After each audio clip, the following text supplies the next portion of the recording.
Hey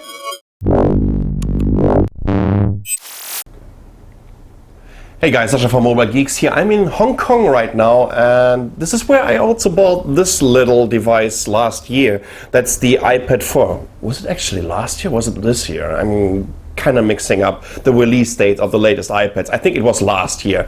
Well, I'm back to Hong Kong again. It's only like a 75 minutes flight from Taipei, and I just bought this little fella here. That's a brand new iPad Air. I got the Wi-Fi version, 32 gigabytes, and I'm going to unbox this right away. I was kind of lucky to buy this at a retail store because I tried to reserve me one at the official Apple store over here, but it was kind of sold out right away. So I've got this, well, it's not black, it's called silver gray, as you can see. And it also comes, of course, with a PSU, traditional USB connector. So this is the Hong Kong edition that will also work in the UK, obviously.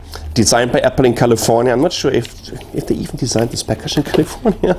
Anyways, so we have a USB to this lightning connector to recharge it, and that's about it, what you're getting. And therefore, we should just dive right into this.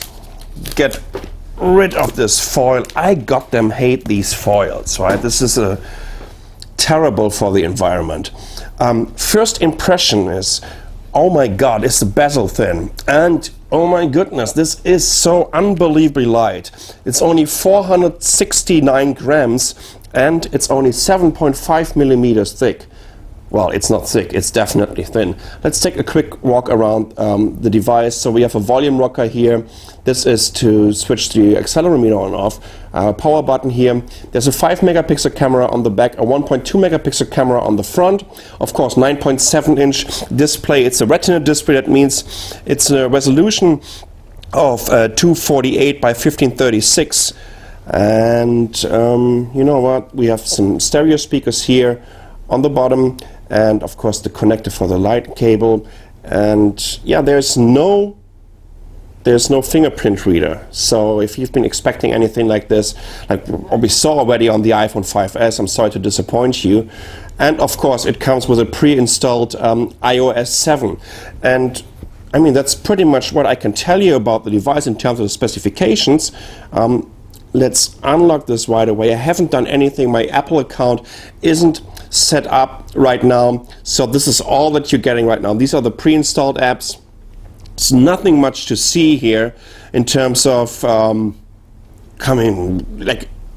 when we're looking at an Android device or when we're looking at the Windows device, it comes with lots of preloaded software. With an Apple device, you really need to set it up to your Apple account and then just get all the apps that you've been using previously or that you've been already buying and using on a previous Apple device on there. You know what I would like to check out is, of course, the display brightness, even though this might be a little bit hard to see on this camera right now because of course it's also kind of auto dimming this right away. And let's take a quick look at the let me switch this off. Here we go. Oh, by the way, this is just, that wasn't the accelerometer. It's just switching the ringer on and off. But when it comes to the viewing angles, what you can see is this display is absolutely brilliant. Probably one of the best displays that are available on the market right now. Let's do a quick comparison with the previous iPad 4, and you know what, you can tell immediately, oh my god, this feels so bulky.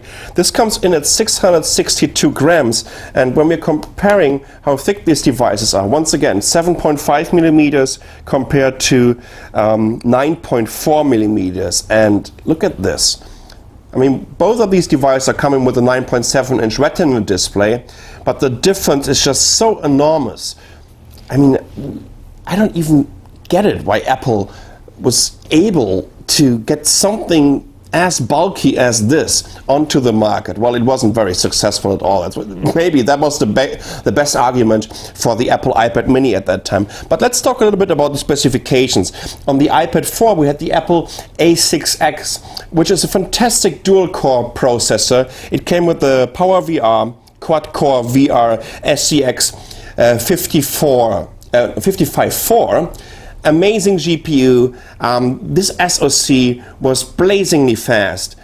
compared to the one on the new Apple iPad Air. It lacks roughly about 50% of performance, because this one comes with a new A7. This is the first commercially shipped ARM architecture 64-bit SoC, and it comes with a multi-core PowerVR 66.4.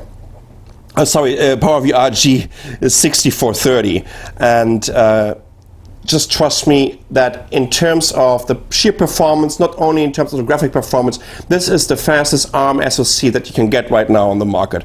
Well, both devices are coming with 1.2 megapixel cameras on the front and 5 megapixel cameras on the back. They are versions of 16, 32 and 64 gigabyte with both devices. These are both Wi-Fi devices, but there's something else or something different with the new iPad Air. It comes with the MIMO. That's a multiple antennas Wi-Fi setup, so you would definitely get a better reception on this one. Last but not least, let's talk a little bit about the batteries, because this is also why the iPad 4 was so heavy. It came with a 42.5 watt-hour battery, while the new iPad Air only has a 32.4 watt-hour battery. But due to the better power consumption of the new A7, it runs for 11 hours. Well, that's what Apple says. You know, it will run even longer, while the iPad 4 only runs on 10 hours. So this was a quick and dirty unboxing of the new Apple iPad Air and a comparison to its predecessor, the iPad 4. I'm Sascha from Mobile Geeks. Thanks for watching.